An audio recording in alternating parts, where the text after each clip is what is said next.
जय हिंद दोस्तों, वीडियो में आपका स्वागत है। इस वीडियो में हम बात करेंगे हीमोफीलिया रोग के बारे में। यह एक आनुवंशिक रोग है और ये एक लिंग सहलग्न रोग है।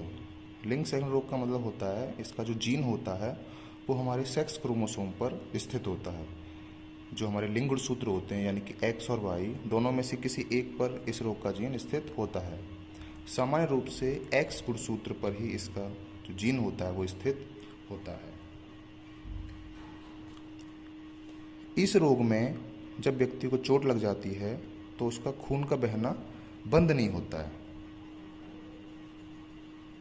तो अगर रोग की पहचान की बात की जाए तो कंडीशन होती है कि खून का बहना बंद नहीं होता है। जब व्यक्ति को चोट लग जाती है तो उसका खून लगातार बहता रहता है।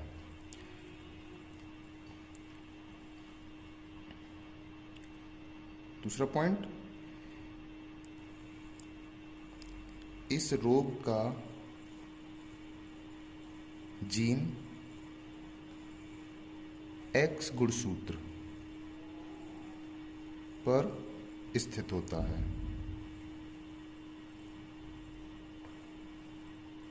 जो हमारा एक्स क्रोमोसोम होता है उस पर इस रोग का जीन पाया जाता है।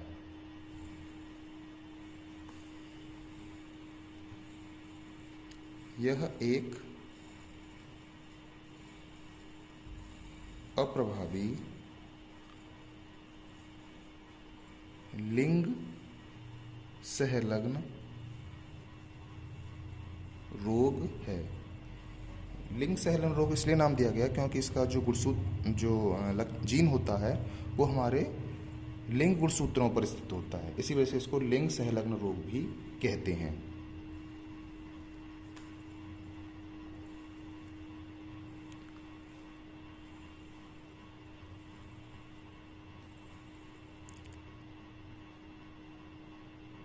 वाई गुणसूत्र पर इस रोग का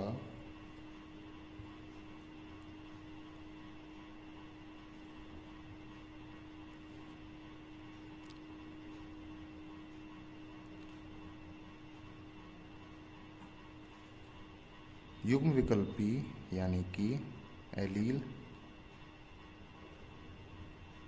नहीं होता है।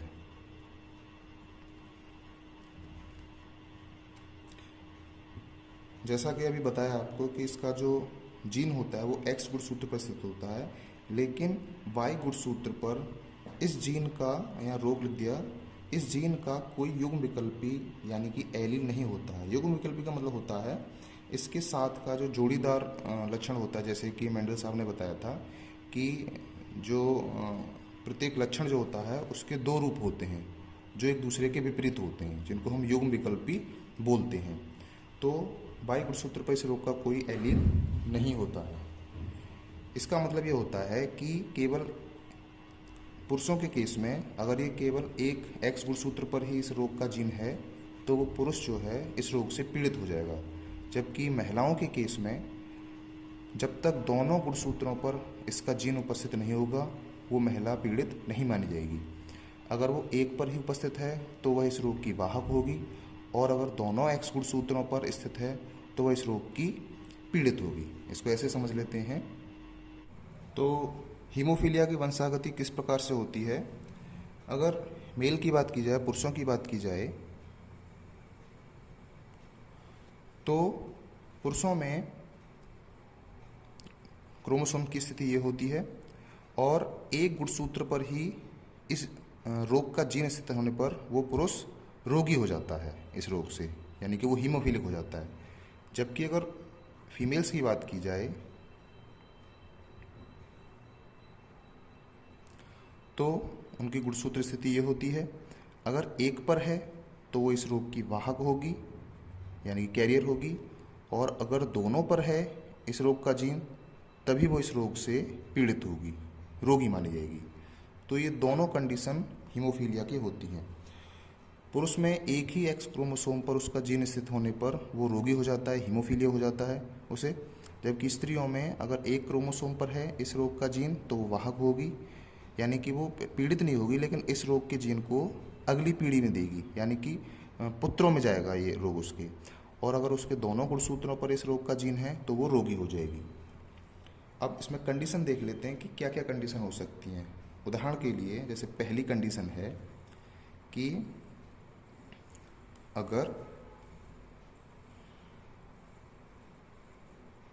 नॉर्मल फादर है और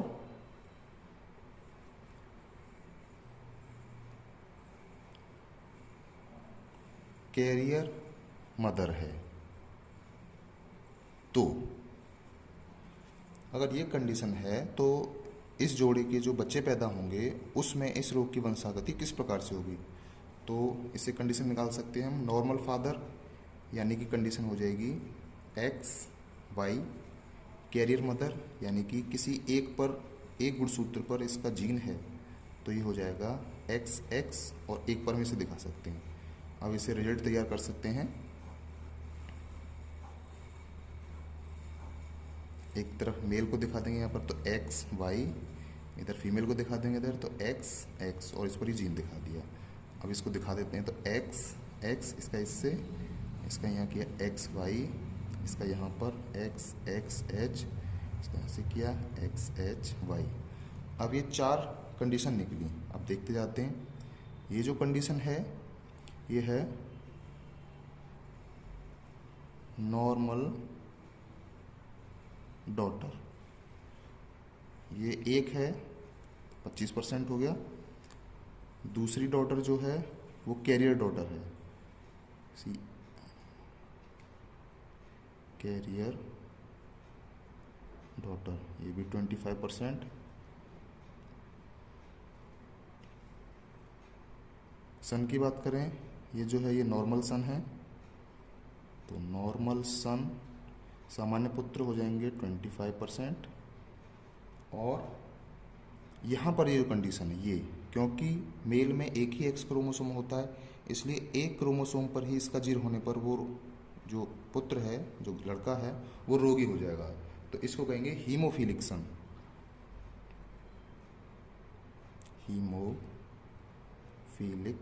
सन। तो आप इससे ये रिजल्ट देख सकते हैं कि अगर नॉर्मल फादर है या और कैरियर मदर है तो उनके बच्चों में इस रोग की जो वंशागति होगी वो इस तरीके से होगी।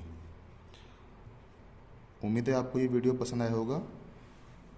हमारे चैनल को सब्सक्राइब जरूर करें और जो भी सुझाव हो वो कमेंट बॉक्स में ज़रूर लिखें। धन्यवाद।